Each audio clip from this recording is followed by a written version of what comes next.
probabilidad, en caso de que hay una probabilidad del método. Hablamos sobre los requisitos de calidad, que son esas metas de calidad que nos ponemos en el laboratorio para cada analito, y les mostré dónde buscarlas. Les mostré una página, la de Huelga, la europea de variabilidad biológica. Bueno, eso con respecto a los requisitos de calidad de la meta. Después vimos el error total en el laboratorio, ¿cierto? Que es el error total analítico. ¿Y cómo calcularlo? Entonces, que tenemos que tener mínimo 20 datos, eliminar valores aberrantes, calcular nuestro coeficiente de variación y nuestro sesgo. Y que el sesgo lo podemos calcular de tres maneras: con los datos del factor, comparándome con otros laboratorios, pero interlaboratorios, los que utilicen el mismo control de calidad, o con el control de calidad externo. Y dijimos que de manera práctica lo íbamos a hacer nosotros con los datos del fabricante. Entonces, ya teniendo en cuenta el coeficiente de variación del sesgo, puedo calcular mi error total analítico de mi laboratorio. Y lo comparo con el error total máximo permitido o requisito de calidad que me puse para este analito. Y de esa manera miro que tan bien o mal está el desempeño de mi meta.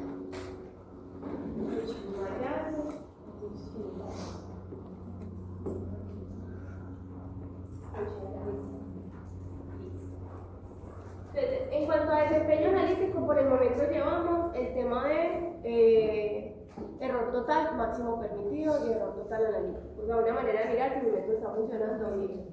Hoy vamos a mirar otra manera para evaluar desempeño analítico.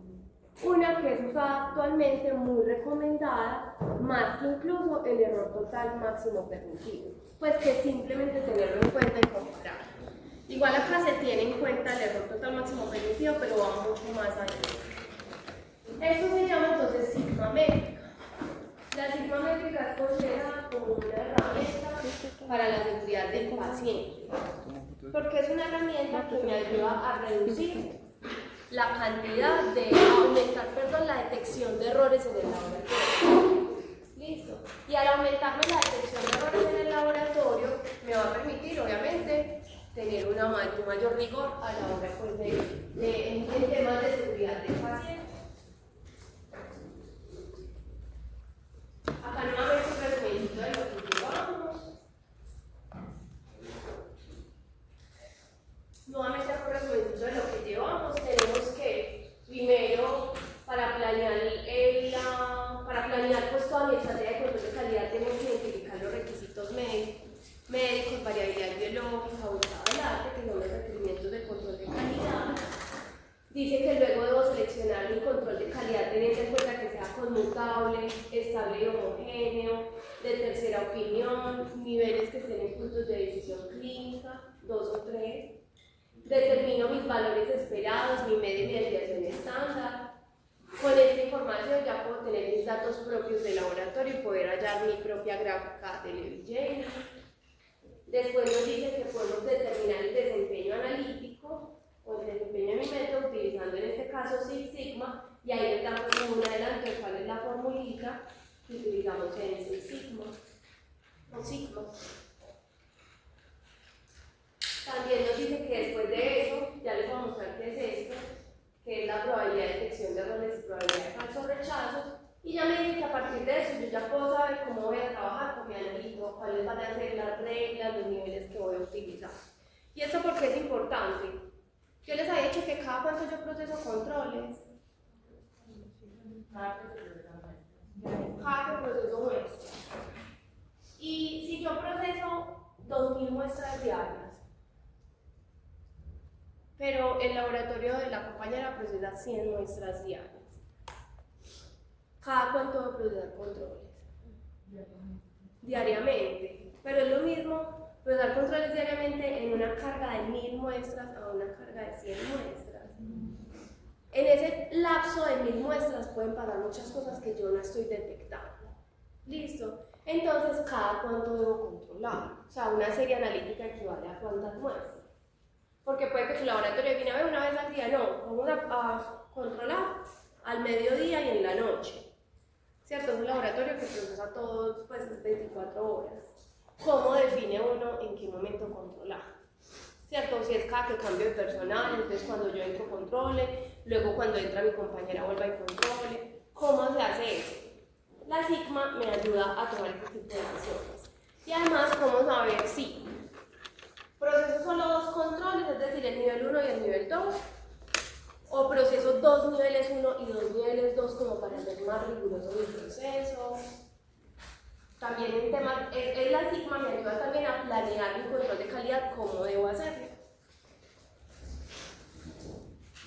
Además de evaluar el desempeño, me ayuda a planear mi control de calidad. Tiene dos funciones: evaluar el desempeño y planear mi control de calidad. Resulta que la sigma es una metodología que se utiliza desde hace muchos años en el sector de la industria. Y pues muestra algunos ejemplos: Motorola, General Electric, para evaluar de toda su producción cuánta iba a salir mal, ¿cierto? Cuánto se espera que sea defectuosa. ¿Listo? Y desde el 2000 lo empezamos a utilizar en el laboratorio. Listo, de todos los resultados que yo tengo en mi laboratorio, según como yo estoy trabajando, cuántos espero tener defectuosos. Listo, y entonces acá ya estamos hablando de la vida de una persona. Indica la forma inmediata de que tan cerca o lejos una prueba está de las metas analíticas establecidas. Mire que con el error total máximo permitido, o sea, yo me puse una meta, mi error total máximo permitido. Y mi error de laboratorio me dio por acá, ¿cierto? La meta era 10%, a mí me dio 9%. Ahí yo digo, bien, estoy por debajo de la meta que yo me puse. Mal sería que fuera 11 o 12%. Con sigma ya no simplemente es suficiente que esté por debajo, es que tan lejos está. Mientras más lejos estoy de esa meta de calidad, es porque estoy trabajando mucho mejor. Listo, ya con sigma ya no me dice, ve, no importa que estés por debajo, es que tan lejos estás. O sea, es mucho más rigurosa, pues que simplemente el error total máximo permitido y me permite pues evaluar el desempeño de mi método.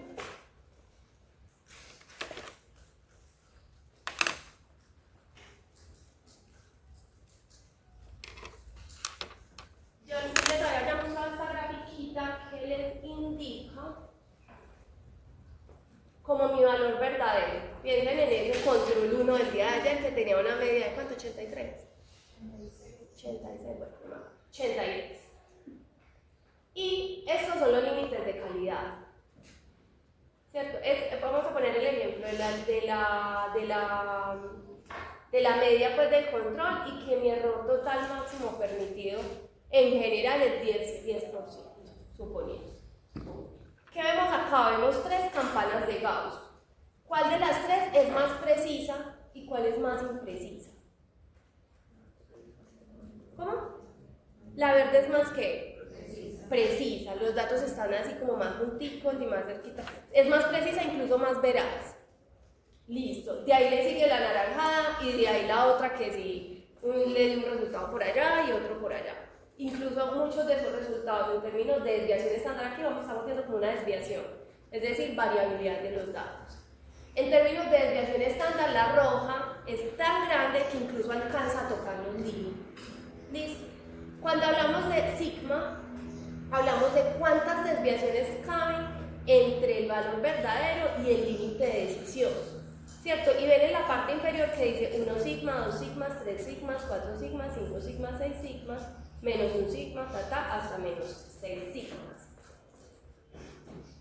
Si mi sigma es de 1, pues no, perdón, si mi desviación estándar es 1, corrijo, si mi desviación estándar es 1 y mi límite es 10%, ¿cuántas desviaciones caben en ese espacio?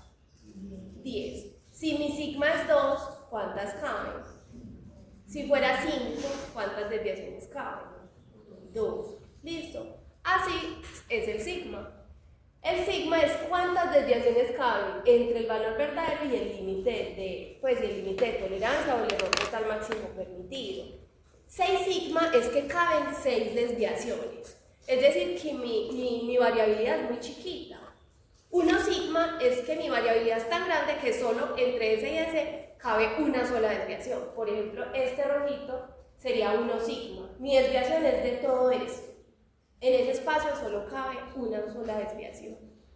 Y existe 10 sigma, 18 sigma, o sea, 6 sigma es como el goal. Pues si usted llega a una prueba que tenga un 6 sigma, súper bien. Pero hay pruebas que usted incluso las lleva a 10 sigma, es decir, que caben 10 después, es decir, que esa variabilidad en su proceso es súper bajita. Listo. Así es como lo muestran. Entonces muestran aquí, por ejemplo, el verdecito es 6 sigma, cabe 1, 2, 3, 4, 5, 6. El naranjadito sería este que tenemos acá, sería 2 sigma, cabe 3 sigma, cabe 1, 2, 3 desviaciones estándar, y este sería 1 sigma. Entre este y este solo cabe una desviación estándar, ¿cierto? Y aquí les muestro pues como la definición. El 6 sigma, que es como a lo que todo método debería llegar, 6 sigma o más, significa que su variabilidad debe caber 6 veces dentro de los límites. 6 veces dentro del límite, pues eso ustedes se establece. A medida que la variabilidad de un proceso aumenta, el número de sigmas o desviaciones estándar que cabe dentro de los límites de tolerancia disminuye. Claro, si mi variabilidad es muy grande, el sigma es menor, ¿cierto? Solo me cabe una desviación, solo me cabe 2 desviaciones, 3 desviaciones. Si tengo una variabilidad muy chiquita, van a caber más desviaciones. Entonces va a ser mi sigma, va a ser mayor.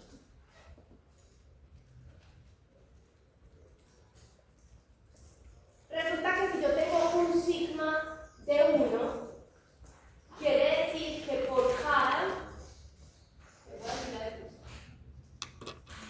se producen 317.400 defectos por millón de resultados. Es decir, que por millón de resultados que usted va a entregar de su laboratorio, usted va a entregar 317.400 defectuosos. No es posible, ¿cierto? Es decir, que un método que tenga un sigma de 1 es inaceptable en un laboratorio. Ahorita vamos a ver cómo lo calculamos. 2. Que de cada millón de resultados que usted entrega, 45.400 son defectuosos. 3. Que de cada millón de resultados que usted entrega, 2.700 son defectuosos. Entonces, un sigma de 1 a 3 no me sirve. Un método que usted, cuando usted tenga 20 datos, calcula su sigma y haya tenido ese comportamiento, no es adecuado y debe ser retirado del laboratorio. O sea, no estás cumpliendo con nada de lo que debías cumplir. 4. A partir del 4 en condiciones de laboratorio es aceptable. Aunque miren que de todas formas, salen 63 resultados defectuosos con un sigma de 5, 0.57 y con un sigma de 6, 0.002. Súper bien, por eso yo les decía que usted tiene que tratar de llevar sus métodos hasta un sigma de 6. ¿Cómo lo hacen? Trabajando de una manera muy juiciosa, el equipo tiene que ser el método tiene que ser muy preciso y muy veraz para que usted tenga ese tipo de comportamiento. Posiblemente sé que las calibraciones me bien. El valor sigma de 6 constituye el nivel óptimo al que todo el procedimiento debe aspirar. Y un rendimiento de 3 se considera una calidad mínima aceptable. El método es poco confiable y no debe usarse con fines de prueba de rutina. Y ahorita lo vamos a ver. Cuando usted tiene a medida que usted tiene un método más malito, ¿cierto? Mi método se está comportando con un sigma de 3. ¿Tienen alguna pregunta? Mi método se está comportando con un sigma de 3. Cuando el método se está comportando tan mal, su control de calidad le va a costar mucho, porque va a tener que controlar por cada 30 muestras. Y si usted procesa 1000 muestras, pues no sé, 1000 muestras al día, eso económicamente, ni en tiempo, ni en plata le da. A usted está corriendo controles cada 30 minutos, porque su método está tan mal que le exigen procesar pues, un control de calidad más estricto. Mientras que si usted tiene un método muy bueno, le dice, ay, corra 2 controles al día, pero solamente, por ejemplo, tenga en cuenta la regla 1.3S. Si le sale un 2.2S, no rechace. Si le sale un R4S, no rechace. Listo, ya su método está tan bueno que usted sabe que ese tipo de reglas de Westgard no te va a afectar tu proceso. Entonces acá estamos viendo que lo que yo ya les enseñé, acá puede variar. O sea, ya acá me dice, vea, dependiendo como usted su método, usted va a tener en cuenta estas reglas y va a tener que procesar controles cada tanto. Y no le va a estar con un control 1 y control 2, le va a tocar procesar 2 controles 1 y 2 controles 2 porque su método no está muy bueno. Entonces acá es donde ya me empieza a decir cómo hacer. ¿Listo? ¿Cómo se calcula la sigma? La formulita de la sigma es, también sencillita, el error total máximo permitido que ustedes establezcan. El sesgo observado, que ya vimos cómo se calcula. Es ese mismo sesgo que calculamos con los controles de calidad. El coeficiente de variación observado, que ya también vimos cómo se calcula. Y todos estos datos vienen del control de calidad del mes. Es decir, que yo mensualmente debo ir calculando mi sigma de todos mis métodos, es un sigma por cada analito, sigma para control 1, para control 2, 3, para cada analito y para cada control. Entonces sigma para glucosa, colesterol, triglicérido, calcio, fósforo, y yo voy viendo, bueno, cómo se está comportando el método en mi laboratorio. Y puedo pasar, por ejemplo, llego a IBS, lo tengo en un sigma de 4. Puedo tomar decisiones de mejorar, pues decir qué es lo que está pasando, mi error es más de coeficiente de variación, entonces es más aleatorio, qué puede estar sucediendo y empiezo a ejercer cambios que pueden llevarme a que el próximo mes ese sigma ya esté en 5 o en 6. Cuando un sigma da 1 o 2, es un sigma pobre o inaceptable, no cumple con los requerimientos de calidad y no puede usarse como método de rutina. Cuando da 3 es marginal, proporciona la calidad requerida bajo condiciones muy controladas, o sea, muy difíciles, muy costosas y difícil de incorporar como método de rutina. Mira que no lo pone como usted no lo puede utilizar si tiene un sigma, le dice incluso que es aceptable, pero que es casi imposible de implementar, pues un sigma de 3, no. 4, 5. Cumple con los requisitos de calidad y puede ser empleado como método de rutina, entonces bien. Y 6 cumple con los requisitos de calidad y es fácilmente aplicado como método de rutina, entonces a partir del 4 puedo utilizarlo con tranquilidad. Posiblemente el 4 y 5 sea más riguroso el control de calidad que con 6, puede ser un poquito más flexible. ¿Vamos bien hasta ahí? Ahora vamos a hacer un ejercicio. Vamos a evaluar el rendimiento del colesterol. Y nos dice acá que yo elegí, en este caso, CLIA, es decir, el estado del arte, que ya es una de esas empresas de control de calidad externo, y elegí el error total máximo permitido según CLIA, que es 10%. El sesgo me dio 1. El sesgo para ambos controles, el control 1 y el control 2. El coeficiente de variación para el control 1 me dio 2 y para el control 2 1.9. Calculen por favor la sigma para cada control.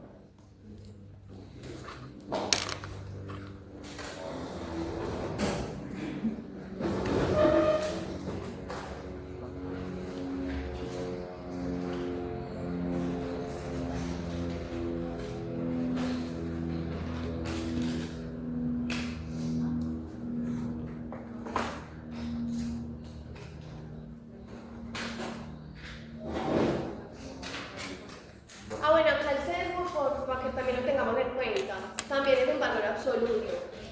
Listo, en el cálculo, pues obviamente acá el corte es positivo, entonces no pasa nada, pero a la hora de implementarlo en el parcial, por ejemplo, también valor absoluto.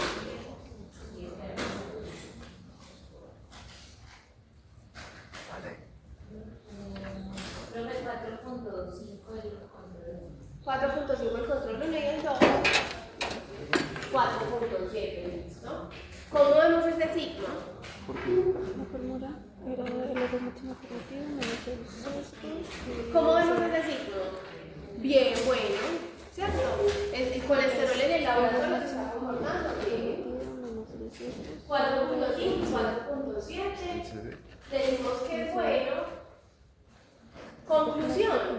En términos de desempeño, el método cumple con los requisitos de calidad y puede ser empleado como método de rutina.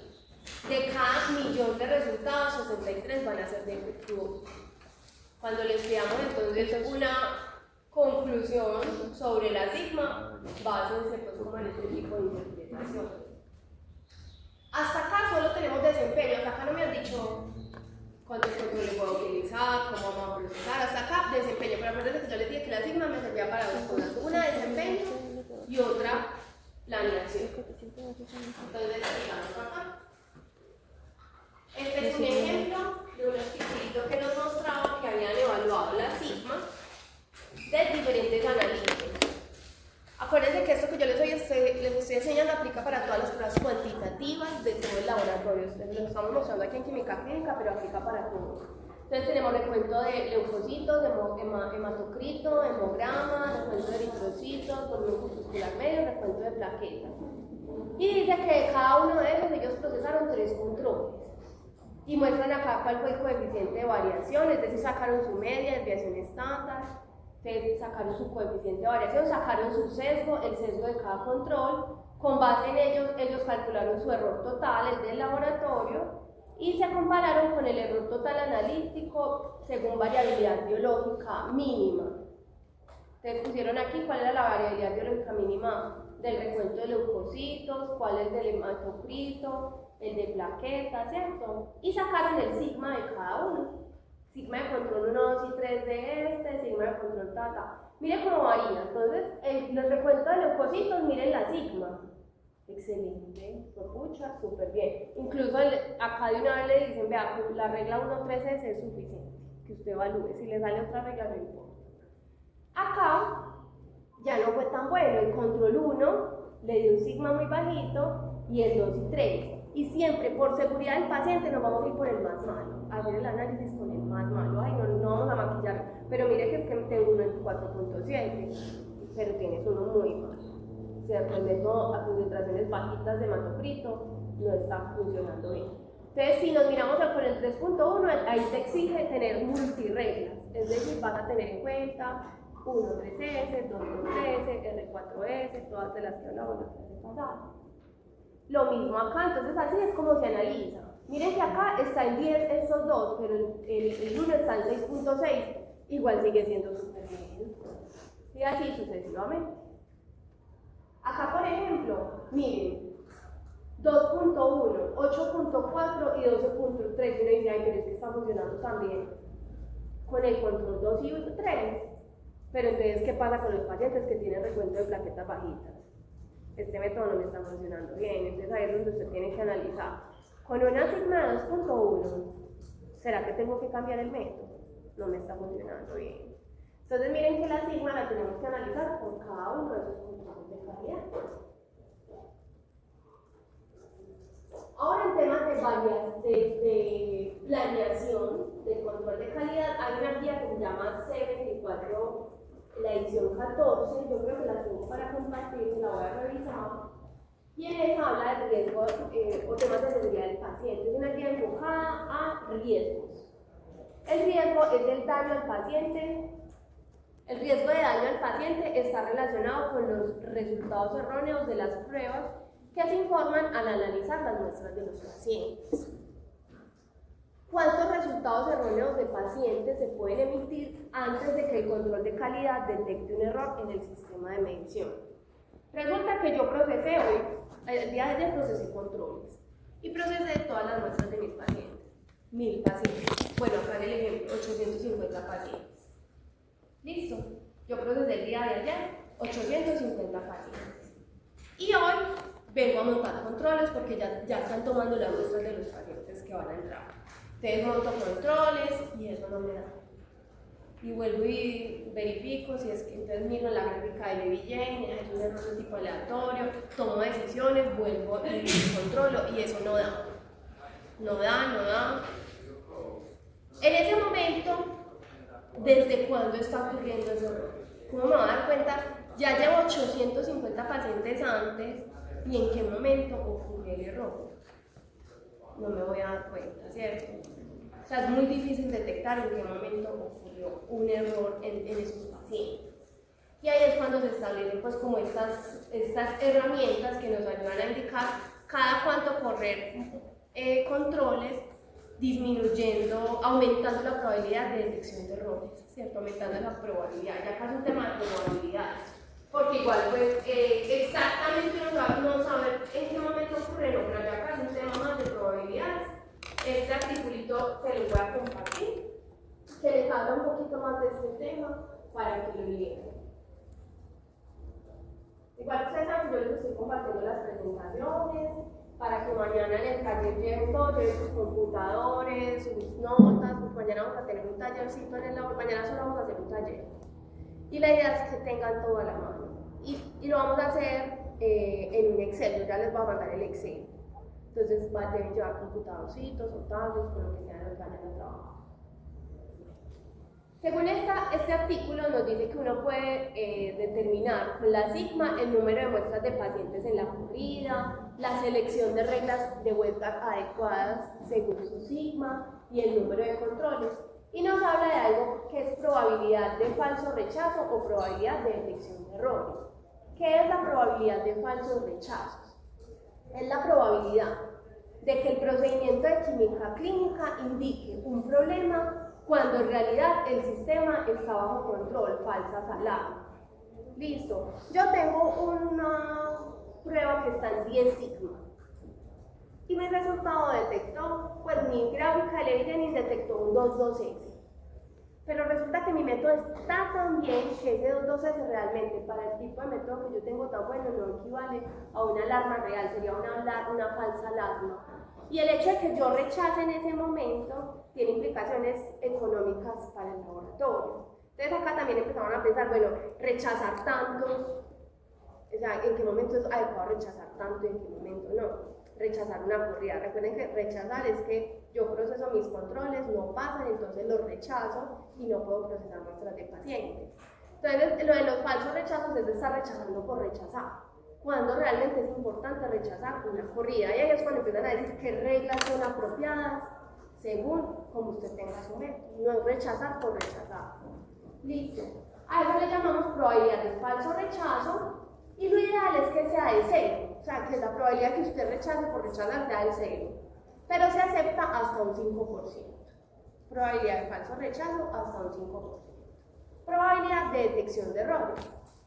Es la probabilidad de que el procedimiento detecte un error sistemático de un tamaño clínicamente crítico cuando realmente ocurre. Entonces, que realmente mi método sea capaz de detectar todos los errores que ocurren. Es decir, que yo quisiera una probabilidad de detección de errores ¿de cuánto? Del 100%. Que mi método sea capaz de detectar. O sea, que con la planeación que yo tengo tan estricta sea capaz de detectar el 100% de errores. Pero se acepta desde un 90%. Desde un 90%. ¿Listos hasta ahí? ¿Claros? Necesitamos. Voy a explicar esta grafiquita porque la planeación se basa en unas gráficas. Esta gráfica que vemos acá se llama gráfico de potencia. Y vemos acá entonces varias cosas, muchas cosas en una gráfica. La primera, miremos los ejes. Hay algo que se llama el error sistemático, también se llama error sistemático crítico, que se encuentra en el eje X. Entonces acá hay otra formulita adicional a la sigma, es esta que está acá abajo. ¿Cómo calculo el error sistemático crítico? Para yo saber cómo voy a poner mis puntos acá abajo. El error sistemático crítico es la sigma menos 1.65. ¿Listo? Sigma menos 1.65. Por el momento ya sabemos cómo determinamos este error sistemático crítico, sigma menos 1.65. Ahora, en el eje Y, acá dice la probabilidad de rechazo, pero realmente es la probabilidad de detección de error. ¿Listo? Eje Y, probabilidad de detección de error. ¿Qué dijimos que debía ser de cuánto? Probabilidad de detección de error, quiero que sea de cuánto? Del 100%, pero que se acepta del 90%. Es decir, que aceptaría más o menos de acá para arriba.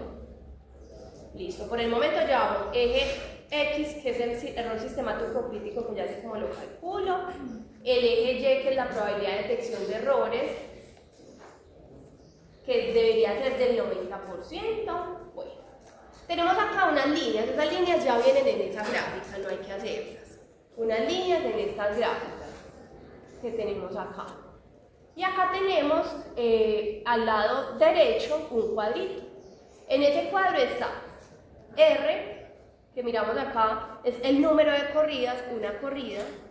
N es el número de controles, por ejemplo acá me dice 4 controles, 2 controles, apenas les estoy describiendo la gráfica, todavía no les estoy diciendo cómo funciona.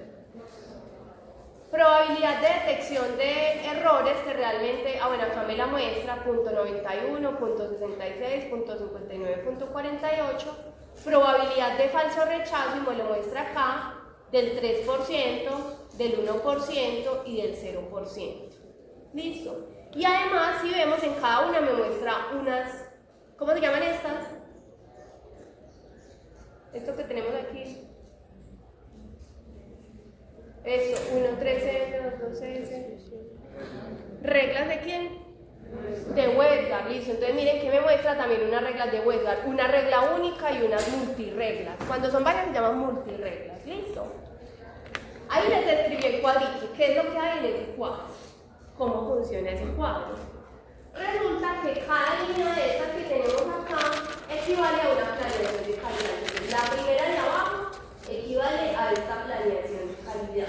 ¿Qué es esta planeación de calidad? Te dice, por corrida, corra dos controles, con una probabilidad de detección de error del 0%, de falso rechazo, perdón, del 0% y una probabilidad de detección de errores del 48%. Y con esa solamente tenga en cuenta la regla 1.3s. Luego me voy para la segunda. Y la segunda es esta que tenemos acá. Luego me voy para la tercera es esta que tenemos acá. Y la cuarta es esta planeación del control de calidad. Listo. Cuando yo tengo mi sigma métrica, mi resultado del error sistemático crítico, en este caso, por ejemplo, la sigma de 4. 4 menos 1.65 da 2.35. Entonces ustedes lo que hacen es que separan acá en 2.35 y cruzan una línea de ahí hasta arriba. Listo. Lo único que tienen que hacer en esa gráfica es poner su error sistemático crítico. Listo. Los puntos donde el error sistemático crítico se unen con cada una de estas reglas, con cada una de estas, líneas. Esos puntos los vamos a llamar pues como punto crítico. Y ese punto me va a indicar como cada uno de estos planeaciones de calidad. Entonces yo les había dicho que esta primera línea equivale a esta planeación de calidad de abajo. Entonces cuando empezamos a subir, me uno acá. Y acá voy a mirar la probabilidad de detección de error. Mi probabilidad de detección de error, si eligiera esa planeación, sería del 48%. ¿Sería adecuada? No. Entonces esta primera no me sirve. Entonces de una vez esta planeación de calidad no me sirve. Sigo subiendo y se une con este. Y cruzo acá más o menos del 60%. Aquí me dice que es del 59%. Me sirve un método, una planeación que me permita detectar solamente el 59% de errores. Sigo, entonces esta tampoco me sirve. Esta planeación tampoco me está sirviendo. Sigo subiendo esta. Más o menos aquí ya me dice pues cuánto es del 66%. Me sirve esa planeación de calidad. Es decir, que esta que me está recomendando 4 controles, que solo tuviera en cuenta 1.3s con una probabilidad de falso rechazo del 0.01, no me sirve. Sigo subiendo y ya encuentro este de acá. Me dice que tiene una probabilidad de detección de errores del más o menos del 90%. ¿Me sirve? Listo. Entonces me dice, listo. Con su método que tiene un sigma de 4, su planeación de calidad debe ser esta. ¿En qué consiste esa planeación? Un control, en cada corrida, debe procesar 4 controles. Si usted, por ejemplo, procesa bajo y alto, serían 2 controles bajos y 2 controles altos. Le dice que usted va a tener con esta planeación una probabilidad de detección de errores del 91% y una probabilidad de falsos rechazos del 3%. Es decir, estamos dentro de los márgenes que yo les había dicho. Y le dice que como su método pues no está como tan bien de todas maneras, a pesar de que está justo en 4, debe tener en cuenta todas estas reglas. La 1.3s, la 2.2s, la R4s y la 4.1s. Si alguna de esas se presenta en la gráfica de Levi-Jennings, usted debe rechazar la corrida. ¿Listo? Porque usted tiene que ser obviamente más estricto en ese proceso. Todavía no nos han dicho cada cuántas muestras procesar. Por el momento me está diciendo, vean, procese 4 controles por corrida. Sus características de su planeación van a ser estas en términos de probabilidad de detección de errores y de falso rechazo. Y tienen que tener en cuenta todas estas reglas. ¿Vamos bien hasta ahí? Pero ¿por qué sigma es 4? ¿Por qué qué? Porque sigma es 4. Ah, eso fue lo que le dio. Así como lo calculamos aquí en el ejercicio. Pues acá dio 4.5 y 4, pero en ese ejemplo que incluso a ese artículo, ese ejemplo lo saqué ese mismo artículo. Nos pone el ejemplo de que le dio 4, de que el sigma dio 4. Y acuérdense, de acá para adelante la planeación la vamos a hacer con el que más les haya dado. Por ejemplo, si el control 2 le dio 6, usted planea con el de 4, porque usted se tiene que poner más estricto. ¿Listo? Usted planea con el de 4. Entonces, suponiendo que el control 1, la sigma dio 4, le sacas tu sigma crítico, tu error sistemático crítico, perdón, restando menos 1.4 y esa te da 2.35 y esa es la línea que cruzas acá.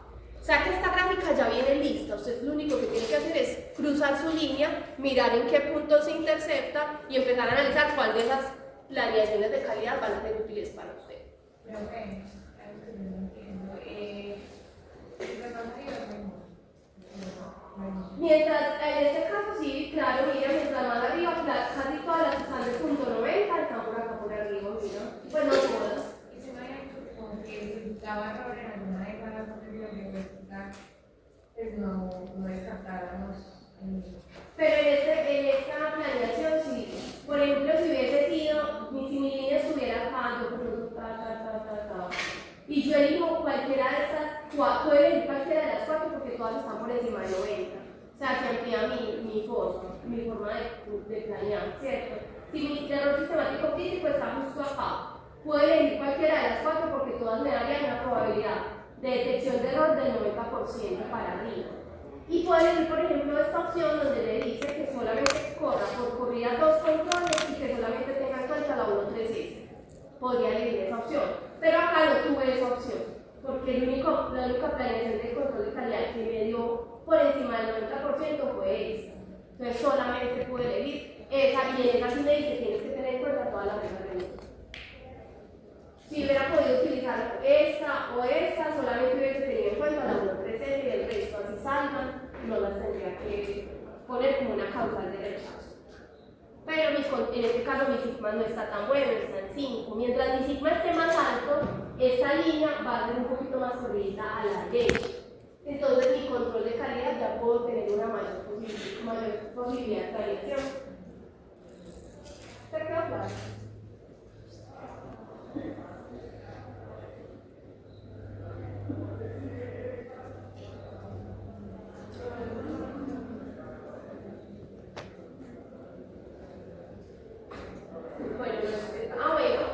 Esta es lo que les estaba mostrando también acá. Si mi sigma hubiese sido más alto y mi error sistemático crítico dio acá, ¿cuáles de estas planeaciones podría utilizar en mi laboratorio? Podría implementar.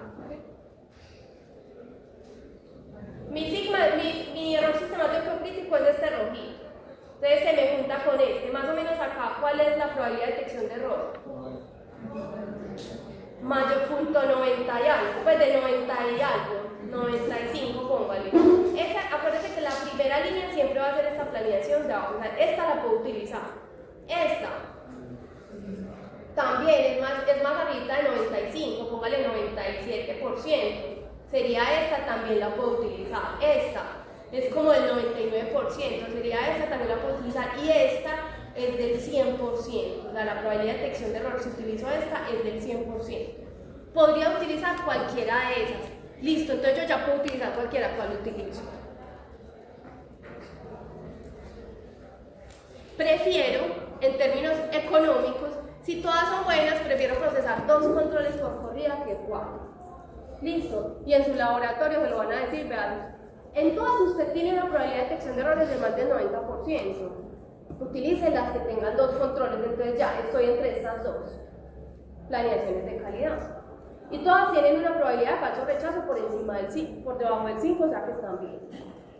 ¿Cuál de estas dos utilizaría? Si estoy por encima del 90%, voy a preferir siempre tener en cuenta una sola regla. ¿Listo? Una sola regla. Para no tener que tener más rechazos, y eso también va a implicar más costo, porque a medida que yo más rechazo, tengo que volver a procesar controles y tengo que gastar más. ¿Listo? Pero acá estoy asegurando que tengo una probabilidad de detección de error del 90, o sea, no estoy poniendo en riesgo mi proceso. Entonces, acá voy a elegir esta de abajo, que tiene 1.3S, solamente voy a tener en cuenta 1.3S, dos controles con una probabilidad de detección de error del 92% más o menos, y una probabilidad de falso rechazo del 0%. ¿Estoy bien así? ¿Listo? Eso ya es más desde el punto de vista de gasto y tiempo. Pero usted, obviamente, si la única opción suya fue esta de arriba, tiene sí o sí que tener en cuenta todas las reglas de operación. Ahora, ¿cómo sé cuántas muestras correr por corrida? Analítica. Una segunda gráfica. Vamos a mirar esta gráfica, primero les voy a mostrar cómo es. Es un homograma del tamaño de muestras, así se llama. Tiene en el eje X, la probabilidad de detección de error crítico. Es decir, la probabilidad de detección de error que usted le dio en la anterior. Si usted eligió en la anterior que tenía una probabilidad de detección de error del 92%, me voy a devolver. En esta elegimos esta, que más o menos tenía una probabilidad de detección de error del 92%. Listo, porque no está aquí en la mitad exactamente, sino más abajo, 92-93%. Eso es una aproximada. Es del 100%, porque tiene más reglas que o sea, el que está el 100%. Claro, porque para cumplir ese 100%, el control es más estricto.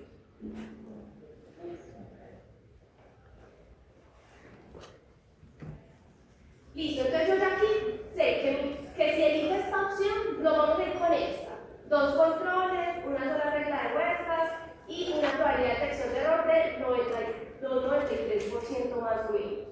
Ahora sí, yo ya entonces aquí le dije listo. El eje X es la probabilidad de detección de error que usted definió en la anterior.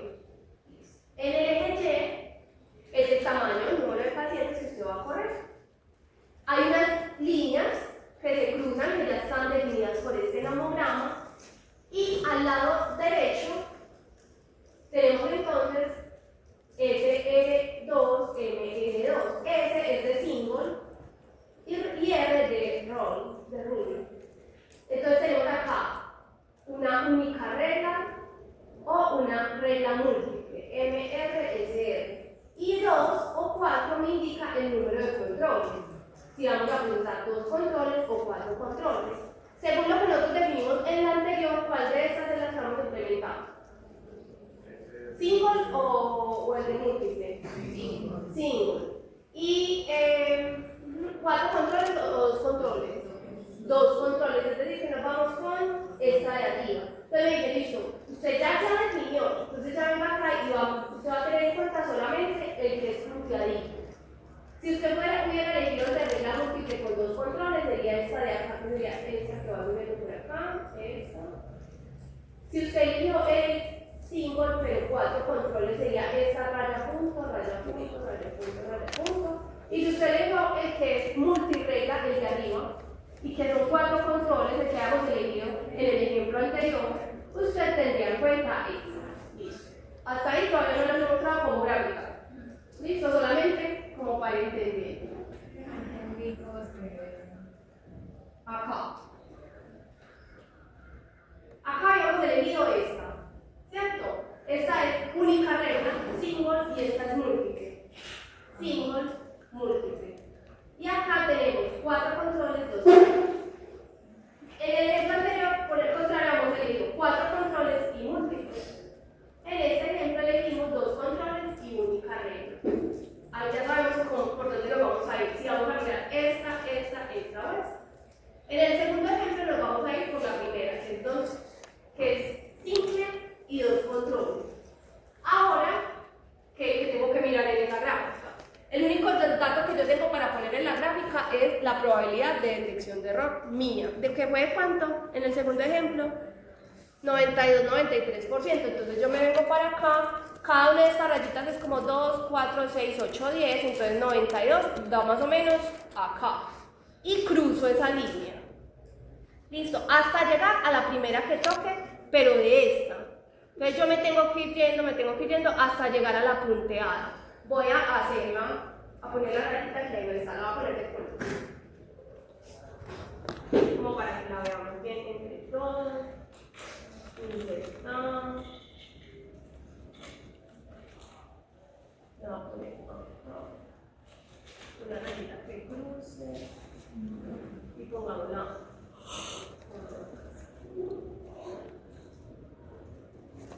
Miremos si la veo. Más o menos. Hay que estudiar con mañana para el taller. ¿Cuándo? No sé. Para matar, creo que es. Mañana se empieza con morfología. Entonces yo la empiezo a Con subir morfología. y hasta que cruce con la línea punteada, que es la que yo elegí. La línea punteada es simple, dos controles. ¿Dónde cruza? Miren que cruza exactamente acá, en este punto. Y ahí ya me está diciendo cuántas muestras tengo. Claro, si usted se va y lo lleva hasta el otro punto. ¿Cuántas muestras tendría que procesar con eso? 400 muestras. Es decir, en mi planeación de calidad para este analito van a ser dos controles, una regla única y se me soltó el 400 condensador, muestras. estaba mal. Cada Y se me 400 olvidó. muestras hay que controlar. Cada 400 muestras vuelvo a elegir. Con una probabilidad de detección de error del 92% y una probabilidad de falso rechazo del 0%. Y esa es la información que tenemos. Puede cambiar, sí, puede que el siguiente mes se comporte diferente y tenga que modificar mi planeación. Pero ese mes yo voy a trabajar de esa manera. Pregunta y pregunta. Me voy a repetir por más veces que Ojalá lo pague con por esa planeación solamente se puede procesar 4 días. Así es, la hora que ingresen 1000 al día, usted cada 400 tiene que parar a controlar. Entonces ya van 400, uno ya sabe cuántas ingresaron. Normalmente el sistema les va mostrando si es automatizado, si no es automatizado, usted más o menos va haciendo lo tipo como por rayita. Llevo 50, 100, rayitas de 50 por ejemplo, llevo 200 hasta llevar 400. ¿Listo? Ahora, ¿cómo sería, por ejemplo, con el ejemplo 1? Que nos había dado multiregla, 4 controles. Y nos había dado multiregla 4 controles, y espérenme, yo me acuerdo cuánto nos había dado el error. Y el error nos había dado 0.91. ¿Sabes lo que pasa en la encuesta? Es que a mí no me da. En el día. Entonces, digamos que al día siguiente, digamos, voy procesado 200. Debo procesar controles al otro día. Entonces, no tendrías que procesar controles y tu multiplicación sería esta. Listo. Eso es muy importante porque a veces las casas comerciales le dicen a ustedes, ellos están, como en la negociación, ellos le dan los controles. Le dicen, no es necesario, ustedes pueden controlar cada 2 días. Pero ¿por qué la casa comercial me está diciendo a mí cómo tengo que controlar? Yo las tengo que definir, cómo tengo que controlar, porque si mi método no está bien, no es la casa comercial que me dice, claro, ellos te están dando controles solamente para cada 2 días. Entonces te dicen que controles cada 2 días, pero ustedes tienen que tomar la decisión. Puede que sí, puede que cada 2 días, porque se está comportando de esa manera, o puede que tenga que controlar 3 veces al día, o 4. Vamos a mirar el ejemplo con este primero. En este primero nos habíamos elegido este de arriba. Este de acá. Con una probabilidad de detección de error del 91%. Miren que el puntico me dio acá y eso me da una probabilidad de detección de error, pues en el mismo artículo me lo ponen acá del 91%. Entonces, ahora sí, me voy nuevamente para acá y lo hago. Del 91% va más o menos donde tengo esta línea. Pero acá ya no voy a tener en cuenta la punteada, sino que es múltiple y son 4 controles, es esta que está acá, la rayadita grande. Entonces me vengo hasta donde se me va a ajustar eso. Entonces me vengo para hacer. Ay, perdón, ya ahora sí. Me vengo para acá y veo que se me cruza justo acá. Y eso aquí equivale a 200 muestras. Miren que el anterior me había ido peor. Mi sigma había sido muy bajito, no me había ido tan bien, era un sigma de 4. Y acá me dice, como su sigma no fue tan bueno, tiene que controlar cada 200 muestras. Es más estricto. Y además tiene que pasar 4 controles cada 200 muestras y además tiene que tener en cuenta todas las reglas de uso. Es mucho más estricto. Cuesta más en el laboratorio tener un método con un sigma bajito que un método con un sigma alto. ¿Listo? ¿Claros hasta ahí? Listo.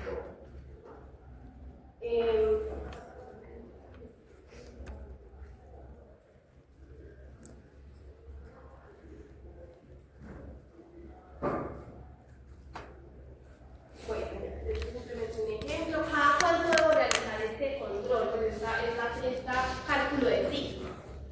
Lo ideal es que sea mensual, por mensurando, es decir, por cada analito, y por control. Pero ustedes saben que esta planeación la vamos a hacer siempre con el control más malito, con el que haya un sigma más feito, ¿listo? Que sea cada mes o por lo menos cada que tenga 20 datos. ¿Por qué por lo menos? Porque hay pruebas que usted solo procesa una vez a la semana. En el laboratorio hay pruebas que usted procesa todos los días y otras que llegan muy poquito volumen. Esas usted las junta y normalmente, no sé, los miércoles proceso esa prueba específica, TSH, solamente los miércoles. Entonces me voy a demorar más para tener 20 datos. Con esa, pues, por lo menos que tengan 20 datos o cada mes. Por eso le digo, por lo menos que tengan 20 datos. Debo haber elegido previamente mi error total máximo permitido. Claro, la sigma tiene en cuenta el error total máximo permitido, entonces tengo que haberlo elegido. Y realizar los gráficos que les acabo de enseñar. Bueno, ahora vamos a ver cómo vamos hasta ahí. Bien. Les voy a mandar este articulito para que lo tengan ahí presente. Vamos a ver control de calidad externo.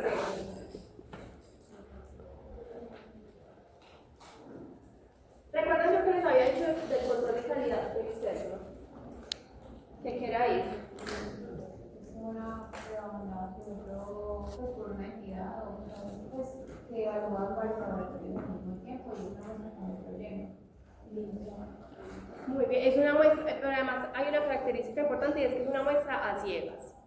¿Listo? Entonces, el objetivo es decidir si se acepta o rechaza una serie analítica, así como obtener, este es el control de calidad interno, ese es nuestro objetivo, obtener cálculos periódicos de imprecisión analítica. El control de calidad interno hay dos tipos, el de gestión interna, que es el que yo proceso en mi laboratorio todos los días, ¿cierto? El normalito que ya conocemos, y hay otro que es de gestión externa, que no es tan frecuente, es cuando yo proceso mis controles y todos ustedes le compran a la misma casa comercial controles y podemos como compararlos y mirar cómo nos va como a todos. No es tan frecuente, la más frecuente es la que les estamos enseñando nosotros pues en el laboratorio, que es el control de calidad interno utilizando ese material de referencia que procesas todos los días con las muestras de tus pacientes. Entonces por ese lado está el interno. Ahora, ¿cuál es el externo? El control de calidad externo es la determinación del desempeño individual y colectivo de las características del desempeño de los procedimientos analíticos mediante la comparación entre laboratorios diferentes. Entonces, es una muestra, hay controles de calidad externos que son solo para Colombia. Entonces, todos los laboratorios de Colombia, por ejemplo, participan. El Instituto Nacional de Salud ofrece, por ejemplo, un programa de evaluación de calidad externa. Hay otros que son a nivel mundial, entonces tú participas con 50.000 laboratorios en todo el mundo y te dicen cómo estás. Pues, es una comparación. El objetivo del control de calidad externo es compararnos con otros. El control de calidad interno es una herramienta del proceso analítico, mientras que el control de calidad externo es una herramienta que evalúa la seguridad del resultado, la seguridad del paciente. ¿Por qué? A diferencia del control de calidad interno, que es una muestra con un control conocido, ustedes conocen la concentración del control 1 y control 2, y ustedes ya saben cómo quieren que les dé.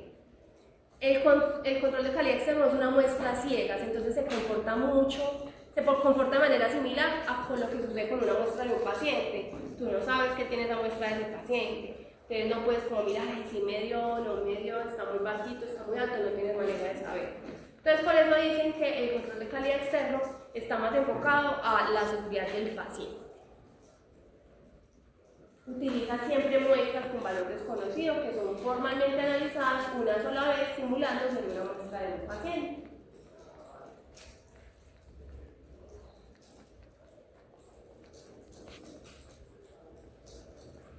Esos programas de control de calidad no simplemente es como para que te manden una muestra y ya. Ellos normalmente, además de establecer las comparaciones, ellos tienen programas para educar, entrenar y ayudar como a los laboratorios a mejorar su desempeño. Entonces, cuando uno participa en esos programas, no solamente es que te envíen las muestras, sino que tú puedes recibir asesoría de parte de ellos si sientes que algo está pasando con tu proceso.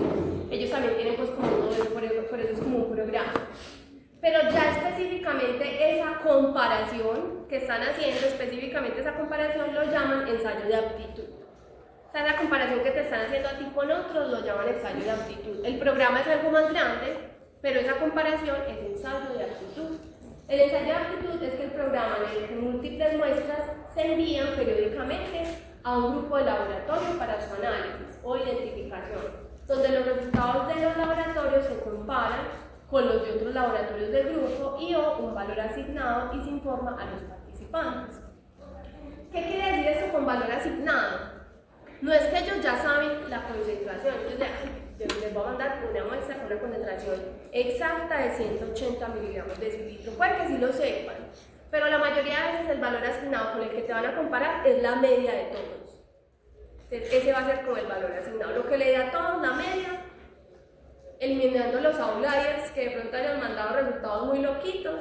La media, esa va a ser con la que te van a comparar. La media del grupo fue 30, así te da 35, ya ves que va teniendo como un sesgo positivo en tus resultados.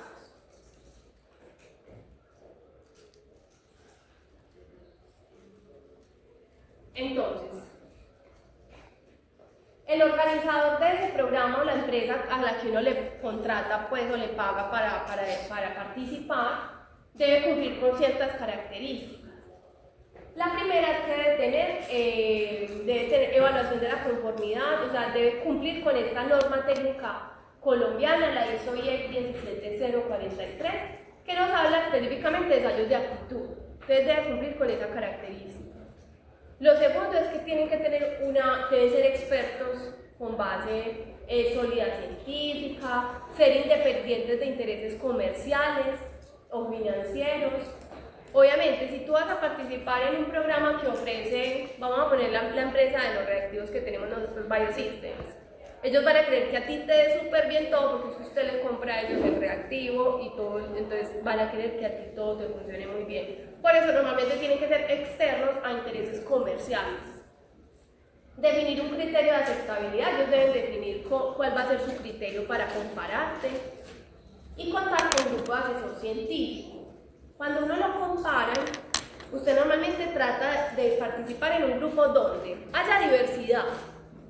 Es decir, que participen laboratorios de todo el mundo que utilicen todo el tipo de equipos automatizados de diferentes marcas, pero además ellos te comparan con todos y por ejemplo nosotros acá utilizamos el mismo equipo. Además te dice listo, y la media tuya versus los laboratorios que utilizaron tu mismo equipo es esta. Entonces te comparan con todos, pero además con los que utilizaron el mismo equipo que tú utilizas. Y eso es bueno porque te ayuda pues como a evaluar cómo estás con respecto a esos otros. Esos programas deben, pues que son quienes planifican, ellos te deben enviar un calendario, cada cuánto te van a enviar muestras y cada cuánto tú les vas a devolver el resultado. Te deben indicar las fechas de recepción, los métodos empleados para asignar el valor de cada mensurando, es decir, cómo te van a comparar, cuál va a ser el valor asignado. Cuando te analizan te deben devolver un informe en el que te expliquen todas las conclusiones del análisis y publicar pues como toda la información al respecto. ¿Qué características debe tener la muestra que ellos nos envían? Lo ideal es que esté en puntos de interés clínico. Como uno no sabe qué es, pero normalmente debe estar en puntos importantes de interés clínico, porque eso también me ayuda a saber cómo está mi método a concentraciones normales, altas o bajitas. Debe ser una muestra ciega, debe ser homogénea, debe comportarse más o menos como un control de calidad, tener una matriz adecuada, es decir, que si yo estoy midiendo muestras de glucosa en suero, yo espero que la muestra que a mí me envíen de control de calidad externo sea suero.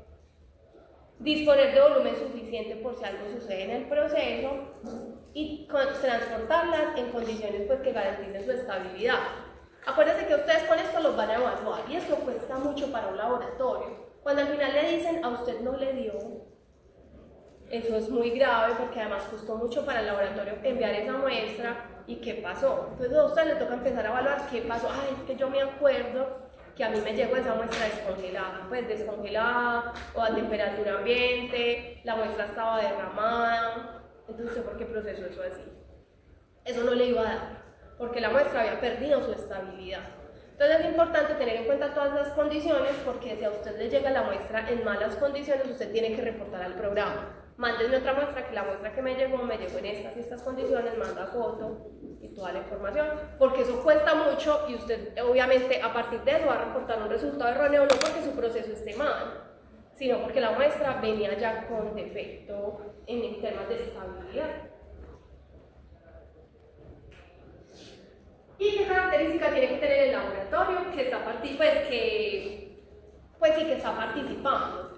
Entonces, uno es quien selecciona el programa. Tú puedes seleccionar entre un programa interno, pues hablo de un programa nacional o un programa internacional. Obviamente depende de cuánta plática tenga para pagar este tipo de programas.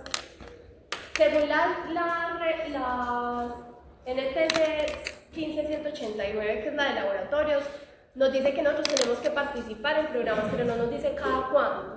Entonces digamos que con una sola participación desde el punto de vista normativo estaríamos cumpliendo, pero lo ideal es que puedas participar más veces al año, pues mientras el laboratorio tenga más plática, pues más posibilidades hay de participar más veces al año. Debes procesar como laboratorio la muestra de la misma forma de que los pacientes, no como, yo los pacientes como los tengo que entregar rápido, no sé, una muestra que tú tengas que mezclar súper bien con bordes. A los pacientes les hago 2 segundos bordes, pero como este es el control de calidad externo, yo me voy a quedar ahí 3 minutos, 4 minutos. No, la idea es que usted lo procese de la misma manera como procesa la muestra de los pacientes. Reaccionar frente a la información del resultado inaceptable, es decir, no solo participar por cumplir con algo normativo, sino que cuando a usted le entreguen un informe, leerlo, si no lo entiende, levantar la mano, decirle a la empresa, necesito un asesor que me explique este informe porque no lo entiendo. Y tercero, pues generar una acción, bueno, si no dio, ¿qué pudo haber pasado y qué va a hacer al respecto? Y todo eso debe quedar por escrito. Al momento en el que usted le hagan una auditoría, a usted le van a decir, muéstrame sus controles de calidad, ve y este que no te dio, ¿qué hiciste? Entonces usted muestra todo su plan de acción al respecto. ¿Listo?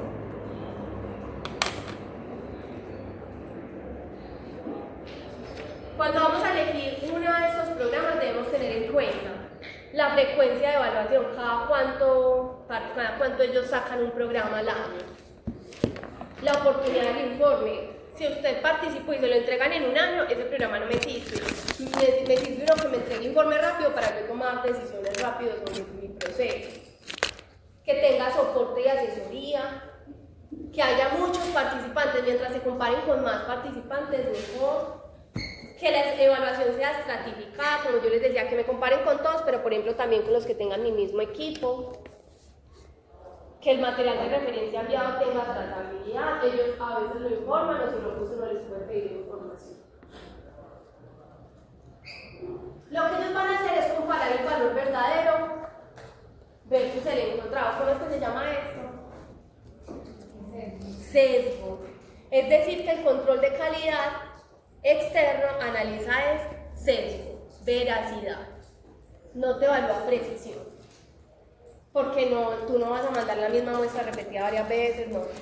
Te evalúa solamente sesgo. Listo. Y ese valor verdadero lo pueden ellos considerar, como yo les dije, la media de los resultados de laboratorio seleccionados que utilizan el mismo método de definitivo o de referencia, la media del mismo equipo utilizado con varios laboratorios, la media de resultados de todos los laboratorios. Es decir, que puede que no solo me comparen con los que utilizan el mismo equipo, sino por ejemplo los que utilizaron el mismo reactivo. Entonces, ellas utilizaron el mismo equipo, pero no todas ellas el mismo reactivo, entonces se van haciendo subgrupos. Además, los que utilizaban el mismo reactivo fueron estas y así sucesivamente. Y ellos se comparan y esa media de comparación sería el valor verdadero. Por norma, los laboratorios entonces deben participar una o más veces en un programa, pues ellos lo llaman interlaboratorio. Los programas, como ya les dije, deben cumplir con estas normativas, pues del programa en el que usted vaya a participar.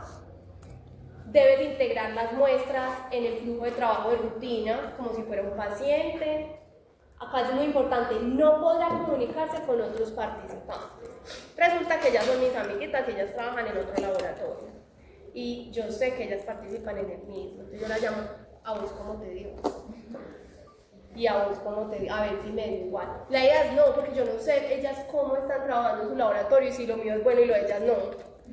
Entonces no puedo tomar decisiones desde ese punto de vista. La idea es que sea completamente así.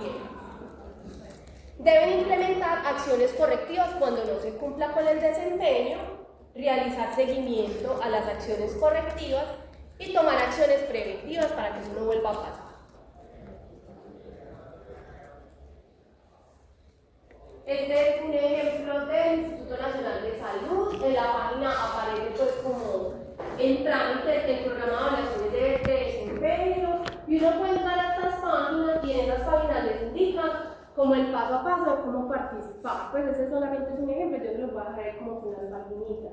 Les da como el paso a paso, les dice, vean, nosotros le mandamos una muestra y con esa muestra usted puede analizar todo química clínica, porque es multiparamétrico. Y usted me reporta y les mandan un cronograma incluso al año y le dice, vean, la participación puede ser en febrero, tal día, en marzo, tal día. Y usted ya define cuándo quiere participar. Ellos te envían la muestra y te dicen dónde tienes que reportar los resultados y te dicen incluso en el cronograma qué día te van a entregar los resultados para que tú evalúes cómo te fue. Entonces es una manera de participar. ¿Qué tan costoso es participar? Ay, no conozco los precios. En algún momento sí los había visto, pero últimamente no sé cuánto cuesta participar. Pero podría consultar y te lo voy a hacer. Nosotros, yo trabajo en el Centro de Ciencias Ópticas de Zulia y allá mandamos controles de calidad hacia el Colegio Americano de Patología. Esos son muy costosos porque es genoma, exoma, paneles de cáncer, entonces es muy específico el proceso. Diferente a, por ejemplo, a los de química, que una glucosa, dos triglicéridos, un colesterol es muy económico. Entonces, por ejemplo, yo creo que ese sí tiene el costo cuando uno empieza a ingresar, tengo que mirar ahí, un poquito para mirar cuánto cuesta, pero de que esos, por ejemplo, son muy costosos y por lo menos uno trata de participar una vez al año. Está este otro que se llama RICAS, que es otro programa de control de calidad, en el que participan más de 45.000 laboratorios en todo el mundo y es muy utilizado para química clínica si uno quiere hacer participación internacional. En Zulia, por ejemplo, utilizamos mucho este RICAS en laboratorio clínico en general. En los más especializados utilizamos el Colegio Americano de Patología. Y RICAS te entrega un informe similar a este, bueno, sí, es igual a este. Acá es muy chiquitico, pero más o menos no solo te da como los datos estadísticos de cómo te fue, sino que te muestra gráficas para que tú puedas visualmente identificar cómo estás en el proceso. Y vamos a empezar como a mirarlas un poquitico.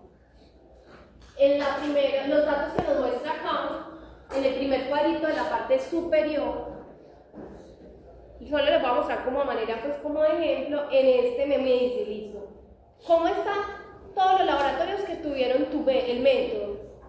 Pues todos los laboratorios que participaron. Ahora, el que participó que tenía glucosa exoquinasa, que era el mismo método que tú utilizaste. Y los que participaron que tenían el mismo equipo tuyo, que era Roche, Cobas, C501, por ejemplo. Entonces, idea, en total participaron 6.598 laboratorios, 3.000 con su mismo método y 600 con su mismo equipo. La media de todos los laboratorios fue esta con de todos los laboratorios fue esta, el de su mismo método fue este y el del método de su equipo fue este. Te da el coeficiente de variación, el sesgo, te dice cuáles fueron excluidos porque eran muy outliers, datos muy locos. Por ejemplo, el primero fueron excluidos 621 resultados, del segundo 285. Uno espera no ser uno de esos excluidos, y 48. Además, ya aquí en este cuadrito te dice cómo te fue a ti. Te dice, mire, su media dio 110.300. Su resultado, perdón, porque usted solo va a enviar un resultado. Entonces uno mira, bueno, 110 se parece a 108, 107, bueno, no estoy tan mal. Y me dice, listo, yo te voy a dar 3 resultados. El primero es el índice de desviación estándar. Son como los criterios de rendimiento del método. Y me dice que su índice de desviación estándar debe ser menor a 2. Y a mí me dio 0.51, o sea que estoy bien. Y me dice que me da el índice de desviación estándar no solo de ese momento, sino que me compara con datos, medidas acumulativas. Es decir, usted viene participando muchas veces con nosotros. Entonces yo te voy a dar no solo lo que te doy en ese momento, sino que cuando te comparo, la desviación estándar que has tenido en el recorrido ha sido de 0.4. Bien, sigo estando por menos de 2. Entonces ellos miren que el mismo programa te da unas metas y te muestra si estás bien o mal. Este no me parece pues como tan difícil de entender cuando uno le envíe, porque le envían pues mucha información. También te dice, mire, hay otra característica que es el puntaje objetivo, el target score, este que tenemos acá. Y te dice que ese puntaje objetivo debe ser mayor a 50. Y me dice que el de esa participación me dio 101 y el de las participaciones acumulativas te dio 107. Bien. También te dice que te da un porcentaje de desviación estándar, el cual debe ser menor a los límites aceptables definidos, es decir, a los requisitos de calidad, a la meta de calidad. Y mire que ellos de una vez acá te dicen, vea, los límites aceptables definidos según variabilidad biológica es del 6%, 6.96%. Y los límites aceptables definidos según RICAS es del 8.10%. Entonces te dice, ese es como tu límite, mientras que no se pase de ahí está bien, de esa meta de calidad. Entonces te dicen que el de esta participación te dio 2.5 y el de acumulativo te dio 2%, es decir, que estamos por debajo de estas metas de calidad. Bien, listo, eso es como la parte estadística que ellos te muestran. Y luego te lo muestra en gráficos. ¿Qué les muestra en gráficos? Lo que les muestro aquí, como habla dicho, es simplemente estas mediciones, SDI, TS y porcentaje de desviación, que son las del desempeño de la muestra enviada. Y esto son las mismas, pero ya acumulativas. Listo, el dato acumulativo, que es el que está por debajo de cada uno de ellos.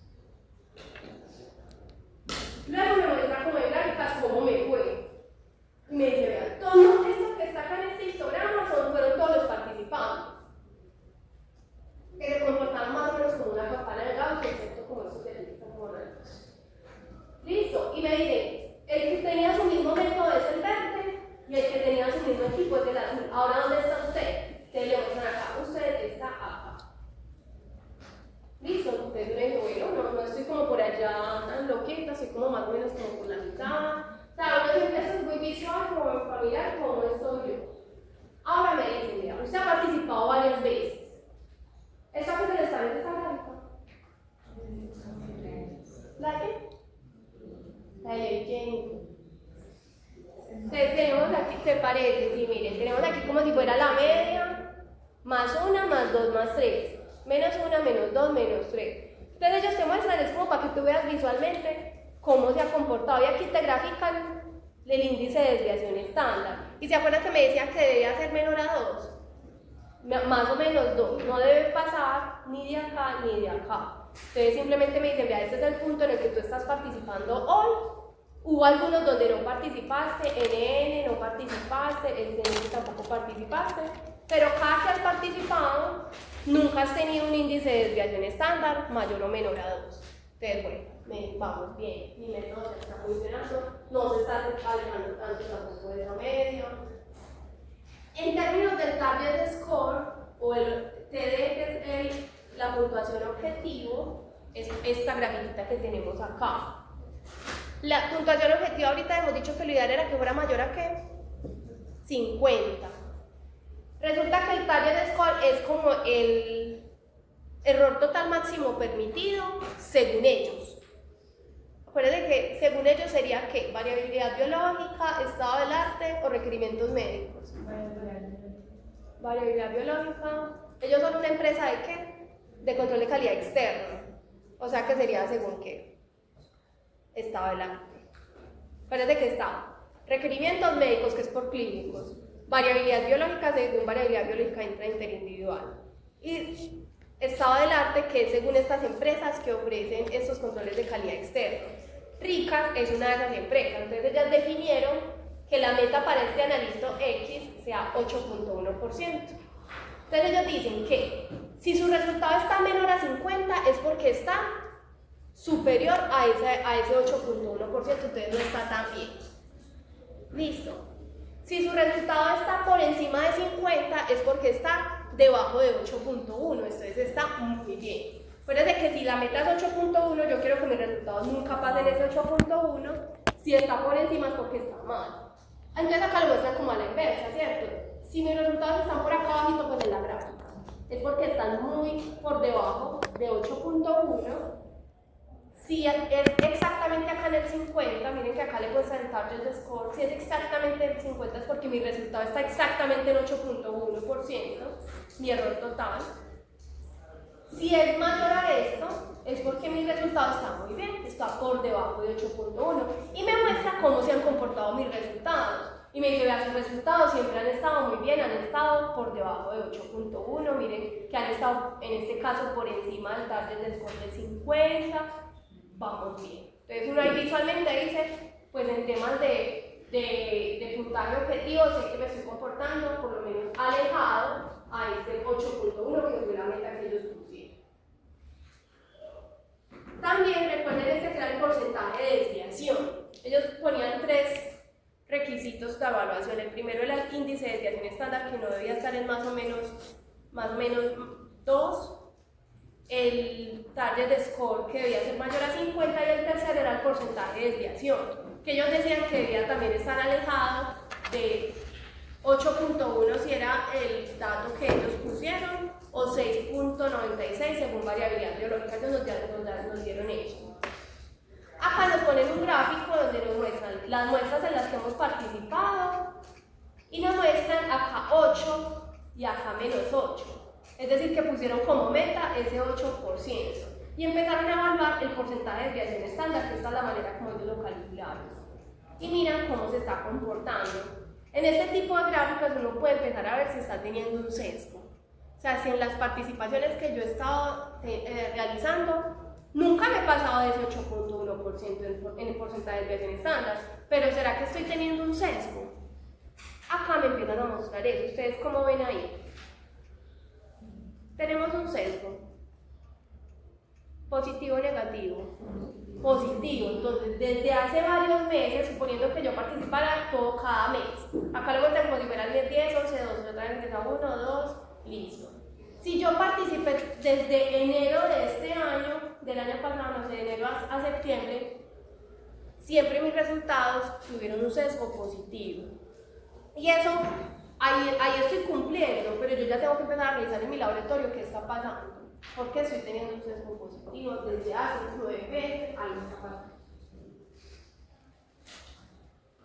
También me muestran un cuadrito que se llama porcentaje de desviación estándar por concentración. Y me dicen, por ejemplo, me muestran acá en el eje Y el porcentaje de desviación y en el eje X diferentes concentraciones. Entonces me dicen, cuando se han mandado concentraciones de ese analito de 2, su resultado ha sido así. Cuando se ha mandado concentraciones de ese analito de 3, su resultado ha sido así. De 5, su resultado ha sido así.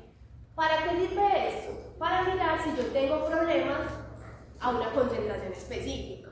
Entonces ellos me pueden decir sus datos a todas las concentraciones, algunas veces sale más bajito, más altico, normal. Pero siempre a 5, su resultado ha tenido un sesgo negativo. Eso es importante también analizar. Listo, cada que usted manda muestras altas siempre está dentro del rango, pero el resultado tiene un sesgo negativo.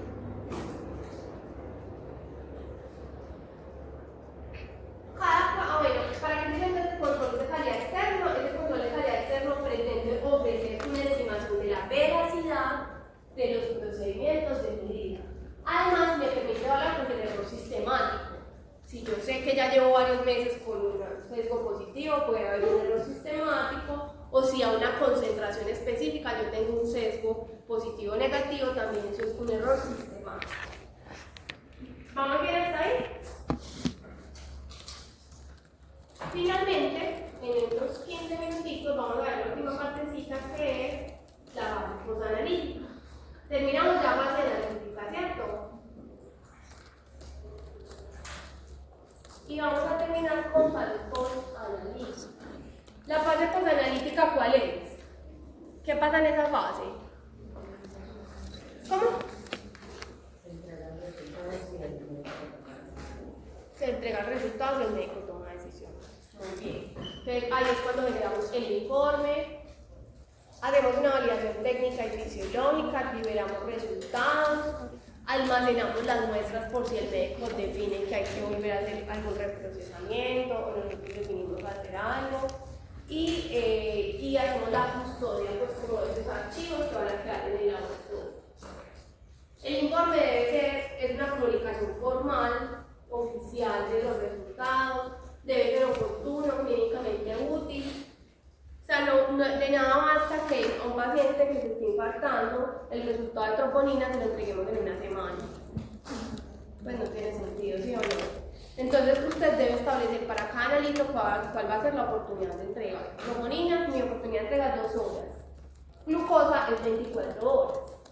Transaminasas son 3 días. Pues, un ejemplo, y usted debe definir y indicarle al paciente o al cliente, si es una empresa que usted le está vendiendo las pruebas, definir cuáles van a ser esos tiempos de entrega de resultados.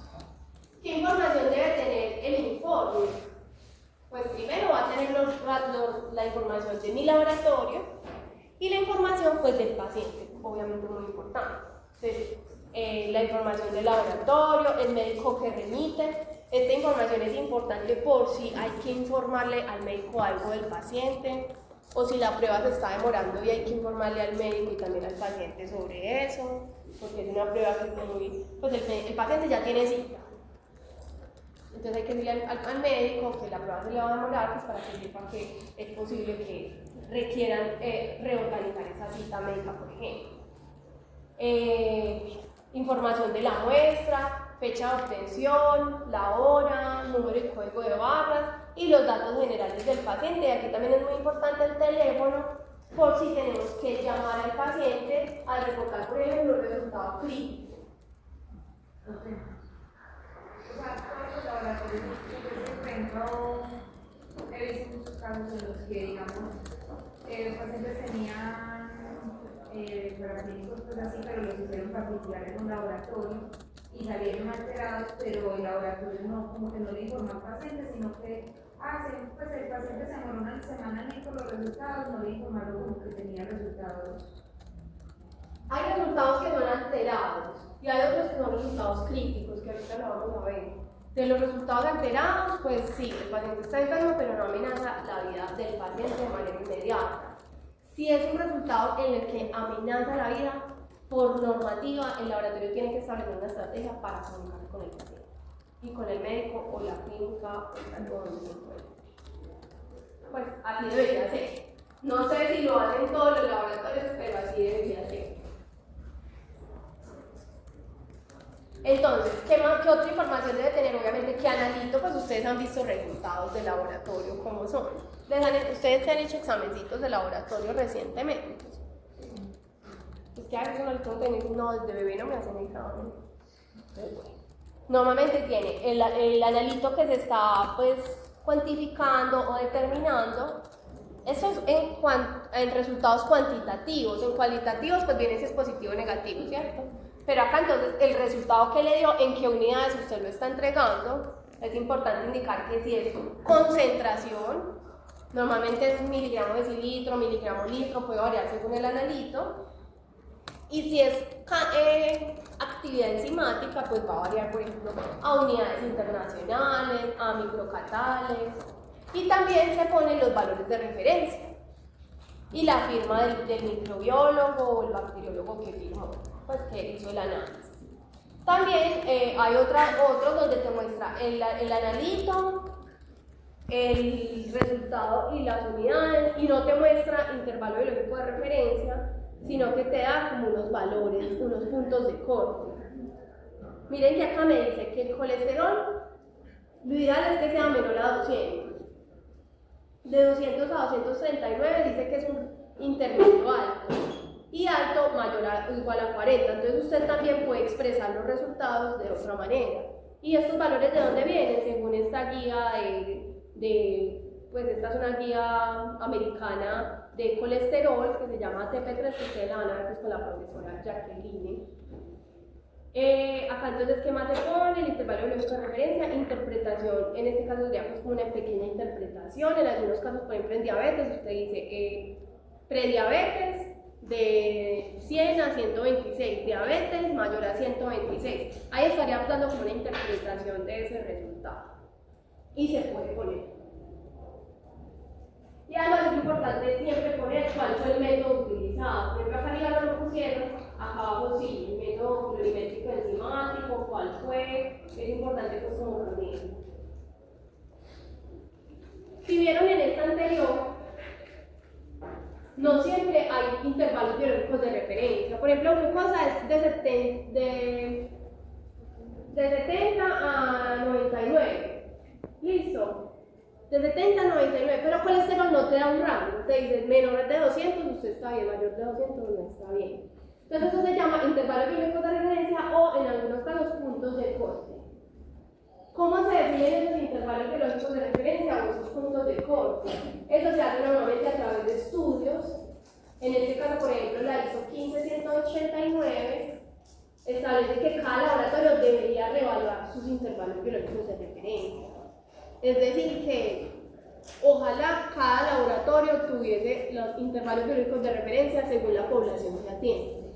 No es tan frecuente que cada laboratorio lo haga, no es una exigencia, pero sí es una recomendación.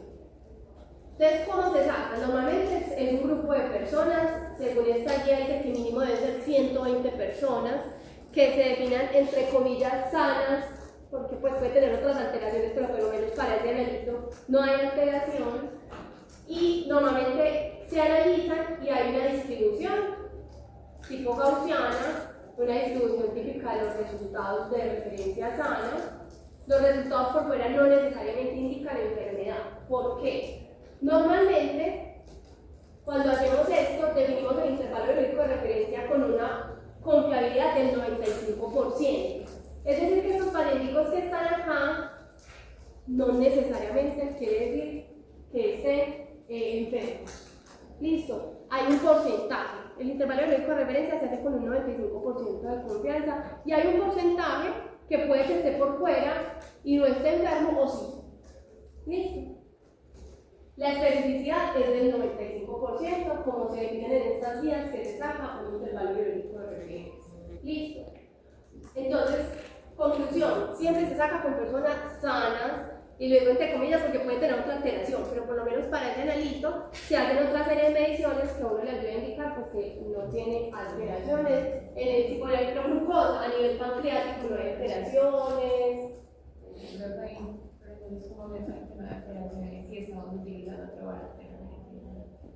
Acá. Sí. Exacto, por ejemplo, nunca habían sabido que era lo normal de un paciente de diabetes. Pues diabético no, apenas están definiendo que es normalidad. Entonces ellos empiezan a saber, pues obviamente desde la clínica, que ya los pacientes que tienen diabetes tienen ciertos signos clínicos que indican esto. Entonces esos personas con esos signos clínicos no los incluyen, que son pues como sed excesiva, que tienen mucha frecuencia. Además, ya se conoce de la fisiología que el páncreas tiene un papel importante en el metabolismo de la glucosa, por ejemplo.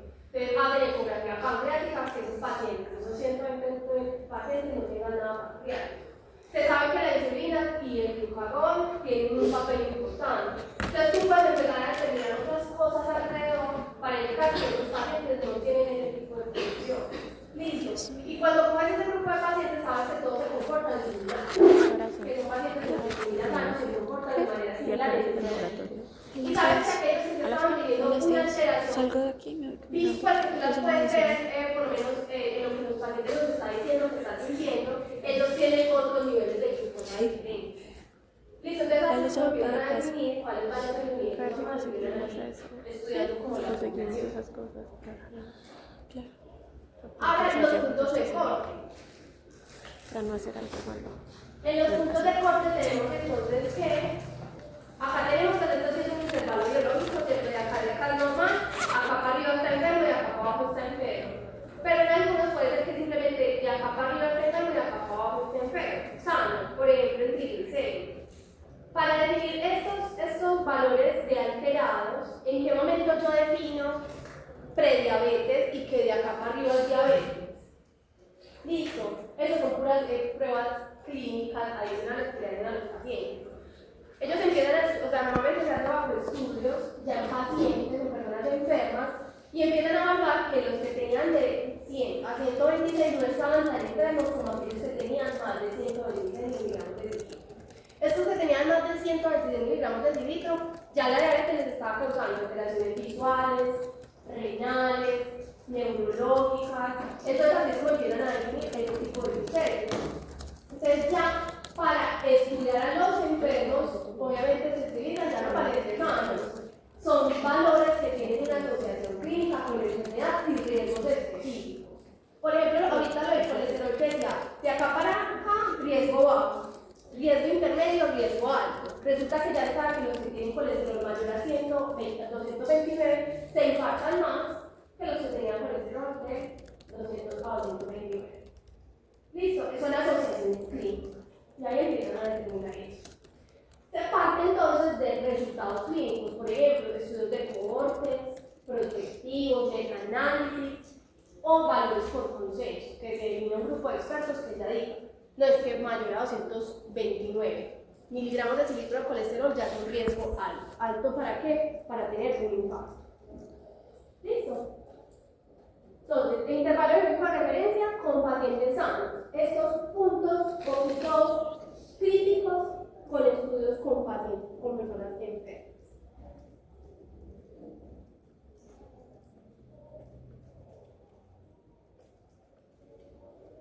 ¿Qué más nos dice este resultadito? Voy a poner ese ejemplo con glucosa. El paciente le dio 110, lo normal era 70-99, te da acá pues como el método que se utilizó. Y acá la interpretación, lo que yo les decía, glucosa mayor a 126, de diabetes, bueno, aquí no está tan actualizado, esto es prediabetes, esto ya es diabetes, diabetes y mayor a 126. Pacientes con síntomas de hiperglicemia o crisis de hiperglicemia, con glucosa plasmática al azar mayor a 200, es decir, que si a una persona le toman una muestra de glucosa en cualquier momento del día se le acaba de comer, si está mayor a 200, podría ser un paciente diabético. Entonces, acá tú puedes, en el resultado, lo que queremos poner es que usted puede entregar alguna información que pueda ser importante a la hora de interpretar. La validación. La validación, hay dos tipos de validación. Está la validación técnica y la clínica. La técnica es cuando usted sabe que todo el control de calidad le dio bien, usted revisó la gráfica de Levy y no había ningún error de tipo aleatorio ni sistemático. Desde el punto de vista técnico, usted está tranquilo de que ese resultado está bien. La clínica es cuando usted, y cuando nosotros llamamos validación en el laboratorio es cuando usted ya pone su firma. Listo. Es como un término muy utilizado y es ya validaste el resultado, es decir, ya firmaste el resultado. Listo, sí, ya lo validé, ya lo firmé. Entonces, cuando yo ya entrego mi firma es porque, pucha, yo estoy segura de que ese resultado está bueno. Entonces, desde el punto de vista técnico, digamos que es muy fácil, con todo lo que ya vimos. Desde el punto de vista fisiológico, entonces yo tengo que empezar a mirar algo. Ese resultado coincide, es compatible con la vida. O sea, a mí me dio un resultado de glucosa de 2 miligramos de litro. Confío en ese resultado. Mis controles dieron todo dio bien, pero ese paciente vino esta mañana caminando a tomarse esa muestra. ¿Cómo va a tener una glucosa incompatible con la vida? ¿Cierto? Entonces ahí ya empiezan los análisis más desde el punto de vista fisiológico. Porque puede ser que mi control me dio muy bien, pero justo cuando procesé ese paciente se fue una burbuja.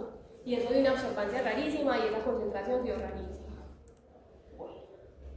concordancia con resultados del examen, con el diagnóstico. Es muy complejo en los laboratorios donde tenemos mucho volumen para ver todo, pero nosotros sí podemos evaluar como muchas, pues como evaluar si eso sí es real, si no, listo. Entonces, no sé, un paciente paciente VIH, evaluamos carga viral de VIH y tiene una carga viral súper alta y justo esa misma semana no, hubo un error y le volvieron a mandar carga viral y ya está normal, en una semana.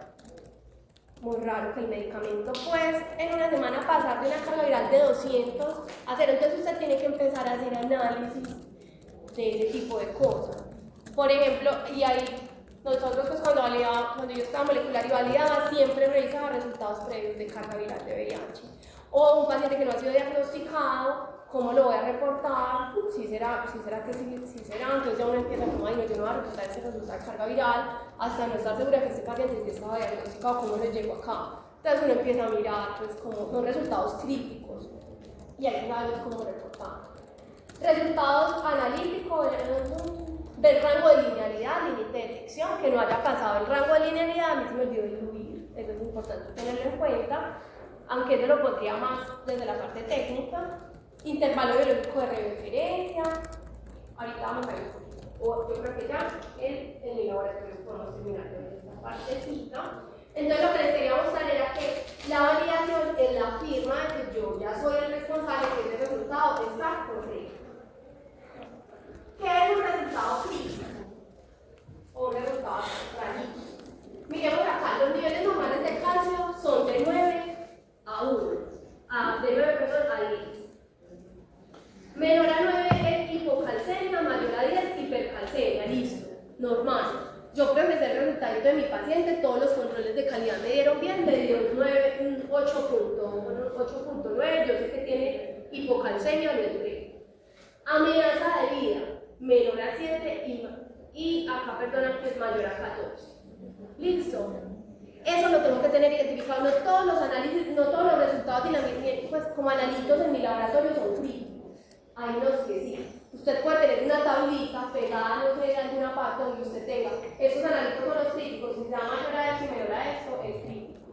Nosotros, por ejemplo, eso ahí mismo se señala en un color. Cuando sale el resultado, es lo mejor. Se señala. Y cuando nosotros validamos, eso pasa a una mesa de críticos. La mesa es de un grupo de personas que están pendientes de los resultados críticos para inmediatamente levantar, llamar, hacer toda la gestión, ¿cierto? Autorizar y demás. Por ejemplo, pruebas de VPH, pues el 18 y el 16, que son como las más críticas del virus del papiloma. La mesa de críticos de inmediatamente pues como generar la autorización para que el paciente se le haga, por ejemplo, colposcopia y biopsia. Entonces son cosas que deben pues, los lugares como empezar a conectar con los pacientes. Entonces, esto es sí. Y estos datos que ya están acá son incompatibles con la vida. Ese paciente no debe haber ido de esta manera, pues, no estaba caminando pues, en este mundo. Un resultado crítico es aquel resultado de laboratorio tan alejado de lo normal que constituye una amenaza para la vida, a menos que se inicien acciones correctivas. Una hemoglobina de 4, transfusión. ¿Cierto? El paciente no debe transfundir. Entonces, es como esos puntos donde hay que definir rápido lo que hay que hacer. Según la 15189, lo que ya les había dicho, por normativa, los laboratorios deberían definir qué es un resultado crítico y qué hacer en caso de tener un resultado crítico. Eso lo debe tener, y usted lo debe tener por protocolo en su laboratorio. A todo el que entra a trabajar le hace este protocolo, que hace es como lo manejamos nosotros. Cuando usted logra un resultado crítico, ¿qué tiene que hacer? ¿A quién tiene que llamar? ¿Cuántos minutos pueden pasar hasta que usted llame? ¿O hasta que vuelva a llamar si no le contestaron? O sea, todo eso debe estar escrito. Usted llamó, a los 5 minutos tiene que volver a llamar. No le contestaron, a los 5 minutos ya con quién se va a comunicar. Listo, o a quién tiene que escribir, o a quién tiene que activar.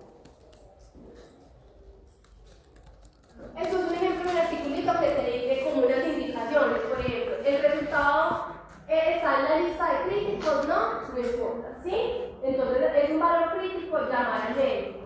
Se comunica con el médico, no, notificar. Entonces usted lo pone